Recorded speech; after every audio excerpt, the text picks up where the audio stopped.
In the video on solubility equilibrium, we noted that solubility is a continuum, so whether a salt is soluble or not, or whether a salt will precipitate, depends on conditions, depends on concentrations.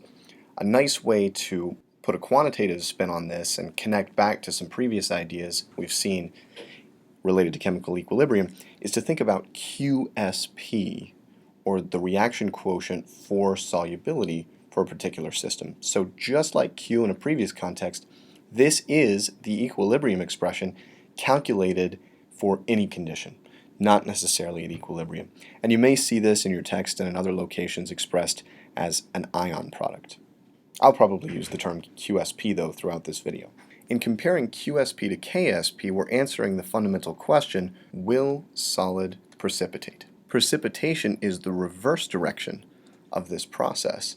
And so we're asking if when, for example, we mix two solutions such that the initial concentration corresponds to some QSP, will precipitation occur or will all of the ions remain in solution? When QSP is greater than KSP, that means we have a relatively large concentration of aqueous species. And just to clarify things, I'm going to divide by 1 here. The solid doesn't appear in the equilibrium expression, but just to show that the aqueous concentration is relatively large, I'm going to include the 1 there. In the case where QSP is less than KSP, we have a relatively small concentration of the aqueous species relative to the KSP value, and so I'll write it this way to indicate that qualitatively.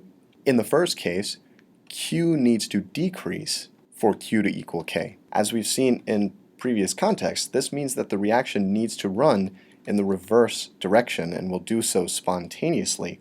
And in this particular context, this means that precipitation will occur. We could even put together an ice table to get an idea quantitatively of how much precipitation will occur as the system returns to equilibrium. On the other hand, if QSP is less than KSP, we don't have enough aqueous species in solution. So to return to equilibrium, and here's where things get a little weird, Q needs to increase for Q to equal K. That implies that this reaction is going to run in the forward direction, but in solubility contexts, we can get into this weird situation where there's no solid left, right? Everything we've mixed together is already in solution, and there's no solid. Say we took two solutions that were in separate beakers and mixed them. If there's no solid in there, then no additional dissolution will occur. But what we can say is that precipitation of those aqueous species will not occur.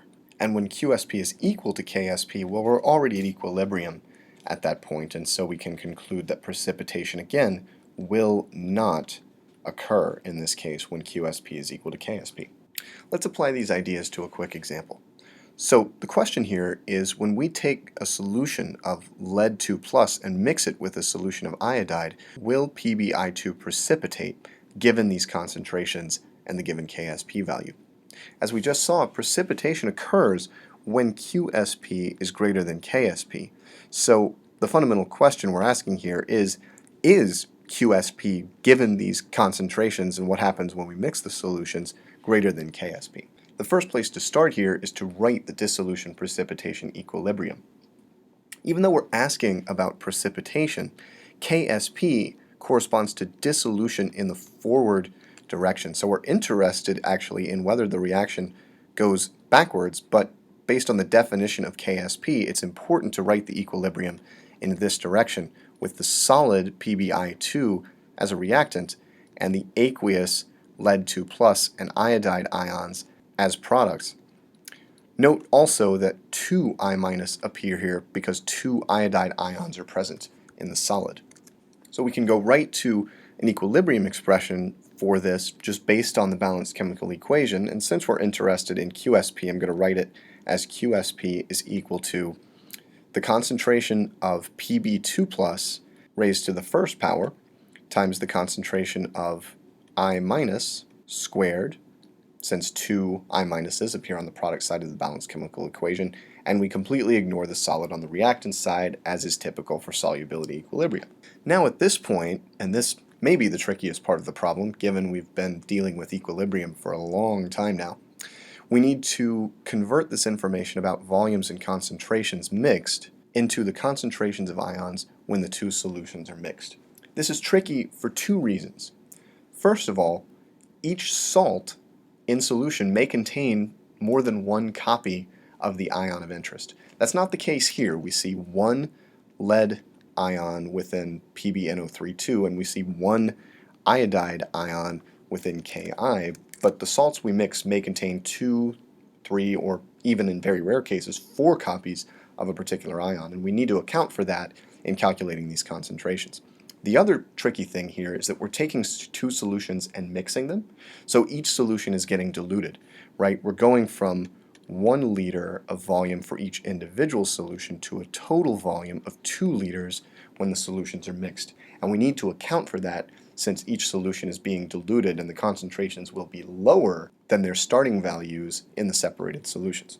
So if we start, for example, with Pb2+, there's only one copy of the Pb2+ ion in lead nitrate, and so its concentration in this solution is 0.2 moles per liter. But we're taking 1 liter of that solution and diluting it to a total volume of 2 liters, and so the concentration in the mixed solution is 0.1 moles per liter. Similarly, for the I- concentration, there's one copy of the iodide ion in Ki, and so its concentration in this solution by itself is 0.2 moles per liter, but we're diluting this 1 to 2, and so the concentration of I- here is 0.10 moles per liter as well. So at this point, it's simply plug and chug. We plug in the lead concentration there, we plug in the I- concentration there, and we get a value for QSP. This is 1.0 times 10 to the negative third, which we can see is far, far greater than the given K value of 1.4 times 10 to the negative eighth, because the QSP we calculated is greater than KSP. We can immediately conclude that precipitation will occur.